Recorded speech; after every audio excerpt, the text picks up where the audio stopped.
Évangile au nom de Jésus, nous conquérons. Nous sommes guerriers pour l'évangile. Évangile au nom de Jésus, nous conquérons. Quelle que soit la décidé, Nous conquérons. Au nom de Jésus, nous conquérons. quelles que soient les épreuves, Nous conquérons. Au nom de Jésus, nous conquérons. quelle que soit la décidé, Nous conquérons. Au nom de Jésus, nous conquérons.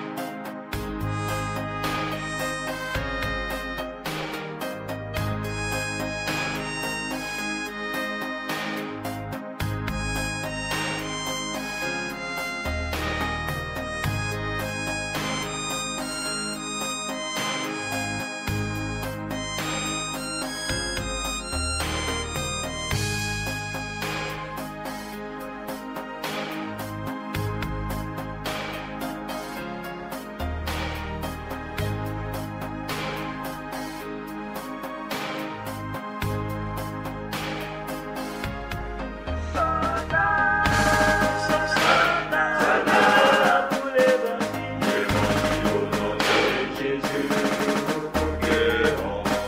Nous sommes guerriers pour l'évangile. Évangile au nom de Jésus, nous conquérons.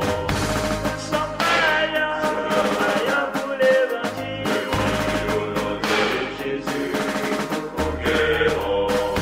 Nous sommes soldats.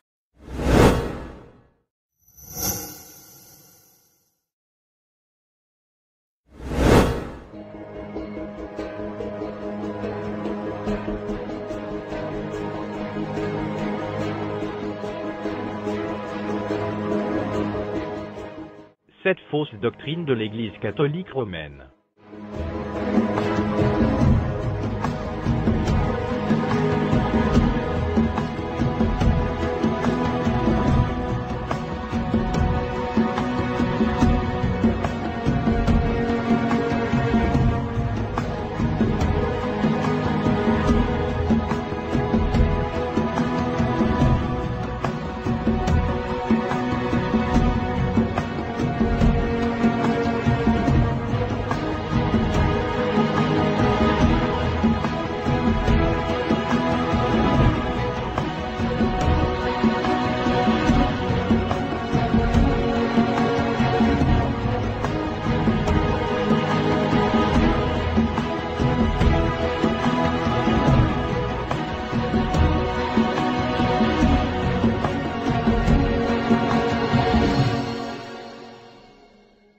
Le but de cette vidéo est de vous montrer que l'Église catholique romaine est une religion basée sur la tradition des hommes.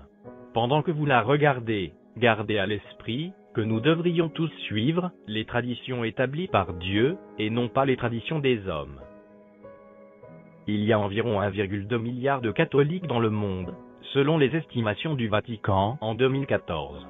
Ces 1,2 milliard de personnes sont en train d'être séduites et ont besoin de retourner à la source en se focalisant sur Dieu le Père, son Fils Jésus-Christ, et sa parole, la Sainte Bible. Dans la suite de la vidéo, nous vous montrerons premièrement la doctrine de l'Église catholique romaine et ensuite les vrais enseignements de la Sainte Bible. Il sera clair comme du cristal que l'Église catholique romaine est remplie de traditions humaines qui sont contraires à ce que la Sainte Bible enseigne. Toutes les mentions du mot « Église » dans la suite font référence à l'Église catholique romaine et non pas à l'Église épouse, la fiancée de notre Seigneur Jésus-Christ. Maintenant, commençons et apprenons la vérité. Fausse doctrine numéro 1. L'Église catholique romaine enseigne à prier Marie. Le texte suivant est tiré du catéchisme de l'Église catholique romaine de 1679. Marie est l'intercesseur parfaite, une figure de l'Église. Quand nous la prions, nous adhérons avec elle au plan du Père, qui envoie son Fils pour sauver tous les hommes. Comme le disciple bien-aimé, nous accueillons la mère de Jésus dans nos maisons, car elle est devenue la mère de tous les vivants. Nous pouvons prier avec elle et lui adresser des prières. La prière de l'Église est soutenue par la prière de Marie, et elle est unie à elle en espérance. Le texte suivant est tiré du catéchisme de l'Église catholique romaine, 971. Toutes les générations me diront bienheureuse. La dévotion de l'Église envers la Vierge bénie est intrinsèque à l'adoration du chrétien. L'Église honore à juste titre la Vierge bénie par une dévotion spéciale. Depuis les temps les plus anciens, la Vierge bénie a été honorée sous le titre de Mère de Dieu, à la protection de laquelle les fidèles volent face à tout danger ou en cas de besoin. Cette dévotion très spéciale diffère essentiellement de l'adoration qui est donnée à la parole incarnée et également au Père et au Saint-Esprit et favorise grandement cette adoration. Les fêtes liturgiques dédiées à la Mère de Dieu et à la prière mariale, comme le chapelet, qui est un résumé de tout l'Évangile, expriment cette dévotion à la Vierge Marie. Et n'oublions pas les perles du chapelet. Les perles du chapelet ont été inventées pour la première fois en l'an 1090 par Pierre l'Ermite et rendues populaires par Saint Dominique en l'an 1208. Rappelez-vous que, parmi la totalité des 59 perles du chapelet, 53 sont dédiées au Je vous salue Marie, et que seulement 6 sont dédiées au Notre Père. Il est évident que la majorité de leurs prières sont à Marie et non à Dieu. Cela devrait être 59 prières à Dieu, et 0 prières à Marie. Et depuis que l'Église catholique romaine enseigne cette fausse doctrine, c'est ce que ses adeptes font. Priez Marie. Regardez ces fous, ils sont sur la mauvaise voie. Détournez-vous et priez notre Seigneur Jésus-Christ de Nazareth.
Qu'enseigne la Sainte Bible à ce propos? Car il y a un seul Dieu, et aussi un seul médiateur, entre Dieu et les hommes, Jésus-Christ homme. 1 Timothée 2, verset 5. Personne d'autre ne peut intercéder auprès de Dieu pour nous. Si notre Seigneur Jésus-Christ est le seul médiateur, cela indique que Marie ne peut pas être médiatrice, qu'elle ne peut retransmettre nos prières à Dieu. De plus, la Sainte Bible nous dit que notre Seigneur Jésus-Christ intercède lui-même pour nous auprès du Père. C'est aussi pour cela qu'il peut sauver parfaitement ceux qui s'approchent de Dieu par lui, étant toujours vivant, pour intercéder en leur faveur. Hébreux 7, verset 25. Avec notre Seigneur Jésus-Christ, qui intercède lui-même pour nous, pourquoi aurions-nous besoin de l'intercession de Marie? La Sainte Bible n'enseigne nulle part aux chrétiens de prier quelqu'un d'autre que Dieu seul. Qu'il loue le nom de l'Éternel. Car son nom seul est élevé, sa majesté est au-dessus de la terre et des cieux. Psaume 148, verset 13. Dieu ne nous a jamais dit de prier Marie. Notre Seigneur Jésus-Christ ne nous a jamais appris à prier Marie. Les 12 apôtres n'ont jamais prié Marie. C'est une tradition humaine, inventée par l'Église catholique romaine. Fausse doctrine numéro 2. l'Église catholique romaine enseigne que Marie est corédemptrice. L'hérésie des rôles médiateurs et rédempteurs de Marie au ciel remonte à une date récente. Saint Anthonius a dit « Toutes les grâces qui ont été accordées aux hommes ont été accordées grâce à Marie ». Et Saint Bernard a écrit « Marie est appelée la porte du ciel, parce que personne ne peut entrer dans ce royaume béni sans passer par elle ». Dans le livre populaire, et encore publié aujourd'hui, intitulé « Les gloires de Marie », Alphonse de Liguori décrit comment la moitié du royaume de Dieu a été donnée à Marie.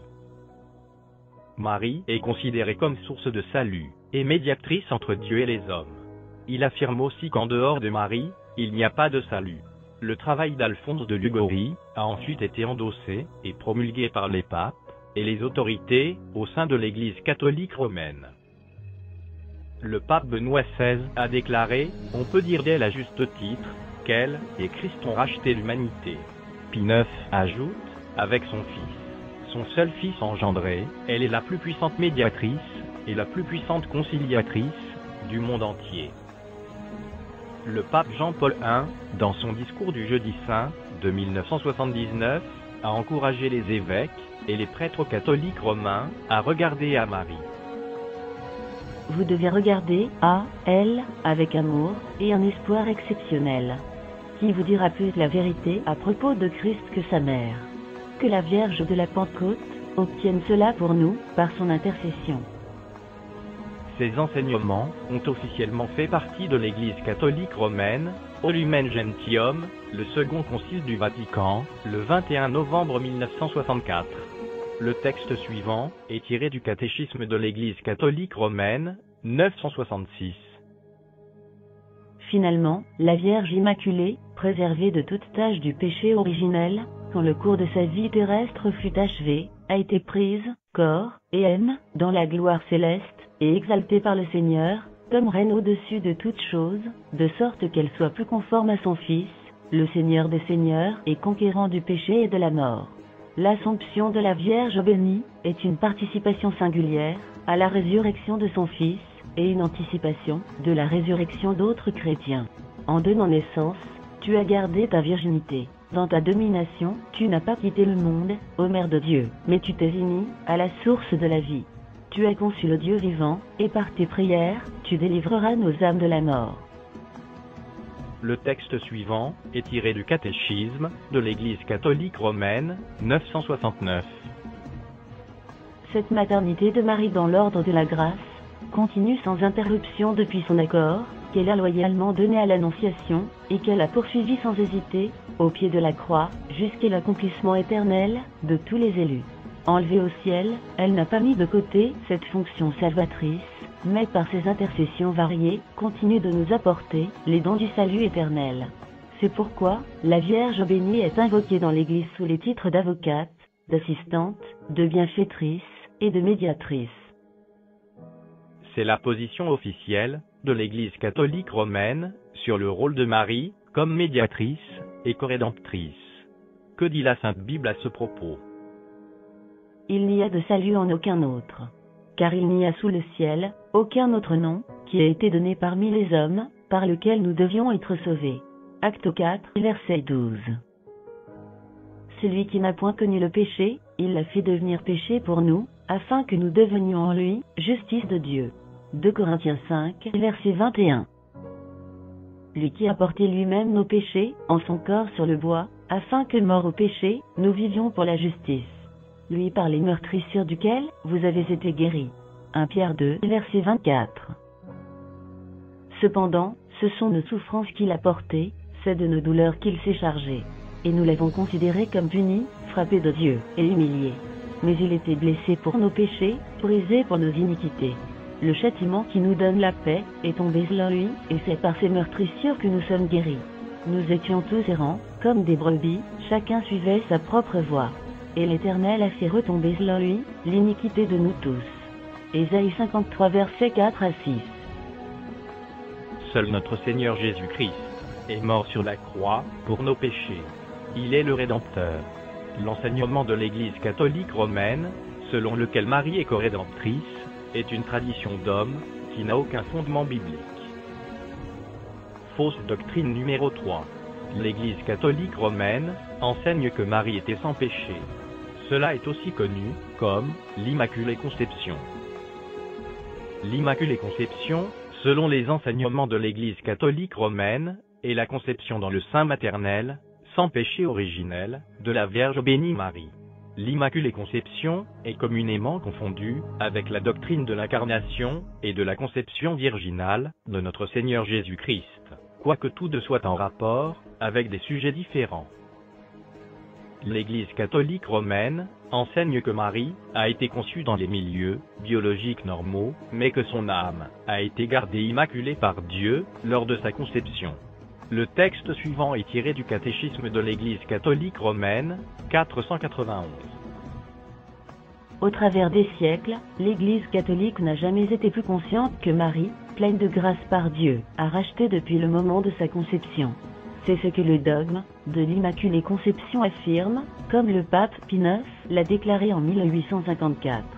La plus bénie Vierge Marie était, depuis le premier moment de sa conception, par une grâce singulière et un privilège du Dieu Tout-Puissant, et en vertu des mérites de Jésus-Christ, Sauveur de l'humanité, préservée pure de toute tache du péché originel.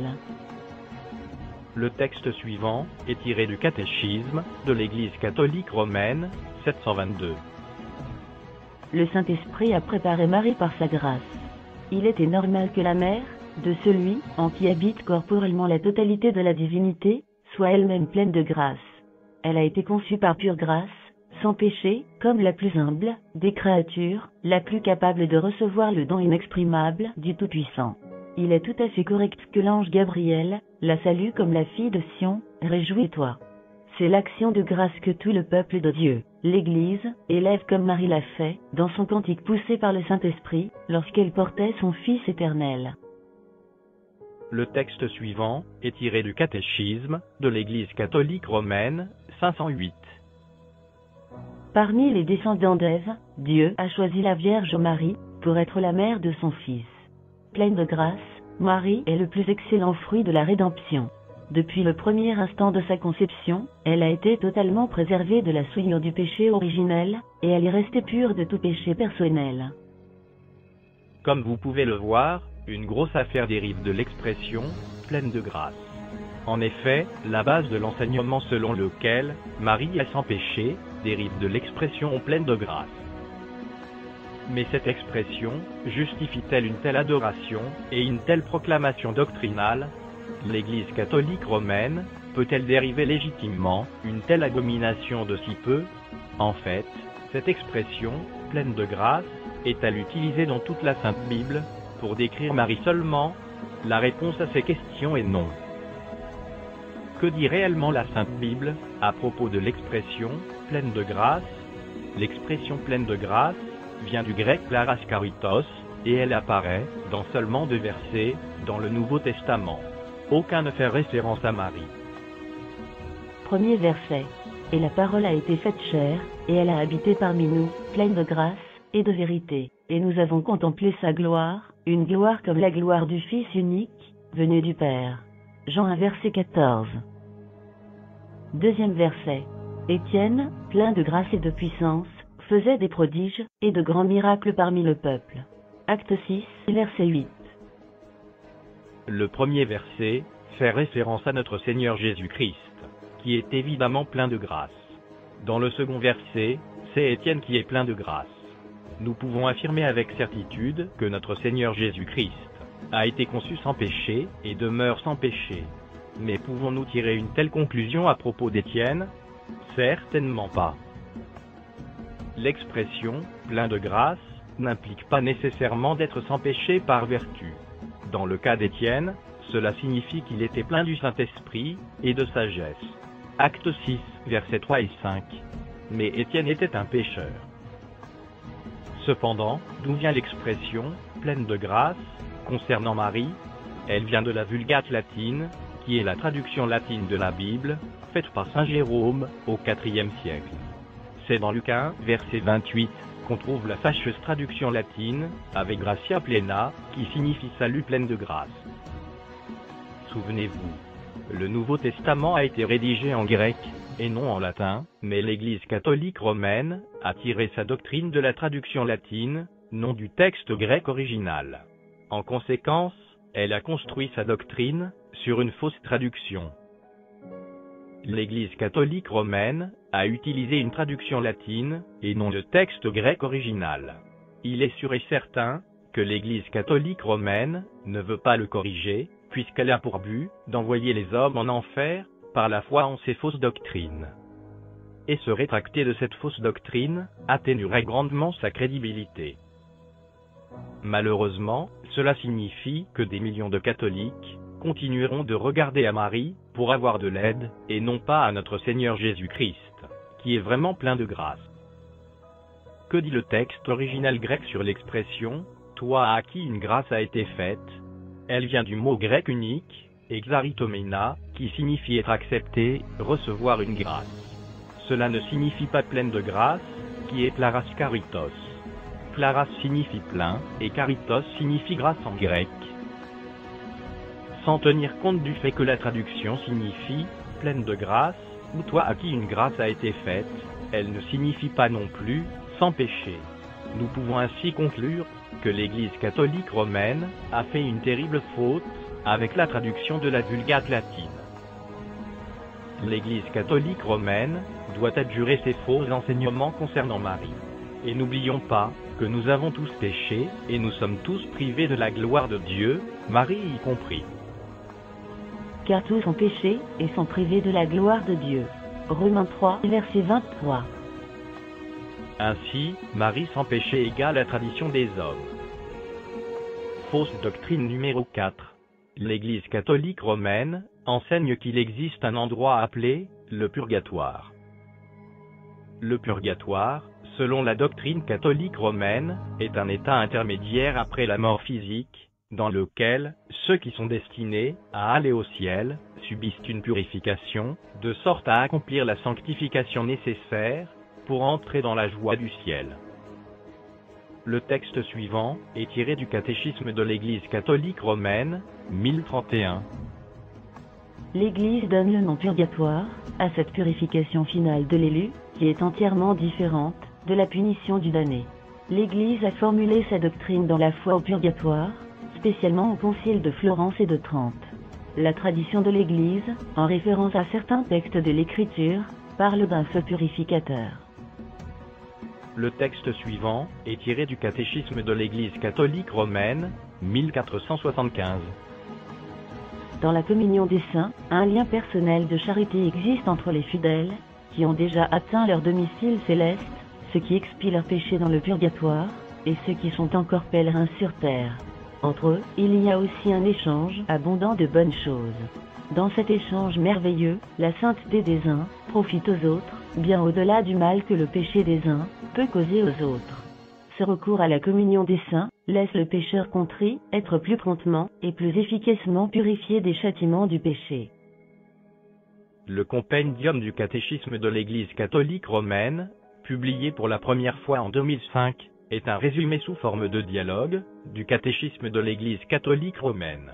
Voici ce qu'il dit. Qu'est-ce que le purgatoire ? Le purgatoire est l'état de ceux qui meurent, étant amis de Dieu, ayant l'assurance de leur salut éternel, mais qui ont besoin d'être purifiés pour entrer dans la joie du ciel. Comment pouvons-nous aider les âmes en purification au purgatoire ? Parce que dans la communion des saints, les fidèles qui sont encore pèlerins sur terre sont capables d'aider les âmes qui sont au purgatoire, en offrant des prières de suffrage pour eux, spécialement le sacrifice eucharistique. Ils peuvent aussi les aider, en faisant l'aumône, en payant des indulgences, et en faisant des œuvres de pénitence. Cette doctrine du purgatoire est-elle en accord avec la Sainte Bible ? Absolument pas. Notre Seigneur Jésus-Christ est mort pour payer la peine de tous nos péchés. Mais Dieu prouve son amour envers nous, en ce que, lorsque nous étions encore des pécheurs, Christ est mort pour nous. Romains 5, verset 8. Notre Seigneur Jésus-Christ a souffert pour nos péchés, afin que nous soyons délivrés de la souffrance éternelle. Mais il était blessé pour nos péchés, brisé pour nos iniquités. Le châtiment qui nous donne la paix est tombé sur lui, et c'est par ses meurtrissures que nous sommes guéris. Ésaïe 53, verset 5. dire que nous devons aussi souffrir pour nos péchés, et dire que les souffrances de notre Seigneur Jésus-Christ à la croix sont insuffisantes. Dire que nous devons expier nos péchés dans le purgatoire, et renier la suffisance du sacrifice expiatoire de notre Seigneur Jésus-Christ. Il est lui-même une victime expiatoire pour nos péchés, non seulement pour les nôtres, mais aussi pour ceux du monde entier. 1 Jean 2, verset 2. L'idée que nous devons souffrir pour nos péchés après la mort est contraire à tout ce que la Sainte Bible enseigne sur le salut. Le purgatoire, comme plusieurs autres dogmes de l'Église catholique romaine, est basé sur une incompréhension de la nature du sacrifice de notre Seigneur Jésus-Christ. Car les vrais chrétiens, après la mort, quittent leur corps pour rejoindre notre Seigneur Jésus-Christ dans la félicité céleste. Je suis pressé des deux côtés. J'ai le désir de m'en aller et d'être avec Christ, ce qui de beaucoup est le meilleur. Philippiens 1, verset 23. Nous sommes pleins de confiance, et nous aimons mieux quitter ce corps, et demeurer auprès du Seigneur. 2 Corinthiens 5, verset 8.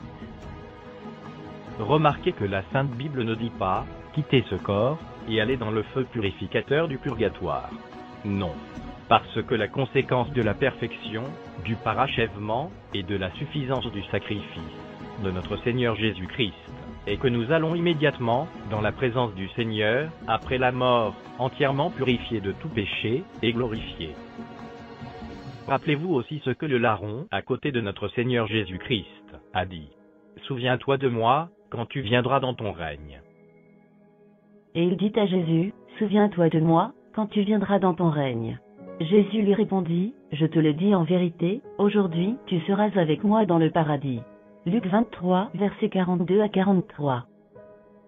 Remarquez que notre Seigneur Jésus-Christ n'a aucunement fait mention d'une escale au purgatoire pour qu'il soit purifié de ses péchés. Notre Seigneur Jésus-Christ a plutôt dit que le larron serait avec lui aujourd'hui au ciel. Si notre Seigneur Jésus-Christ a dit qu'il n'y a pas d'endroit intermédiaire entre le ciel et la terre, appelé purgatoire, c'est qu'il n'en existe point. C'est une autre tradition humaine, inventée par l'Église catholique romaine.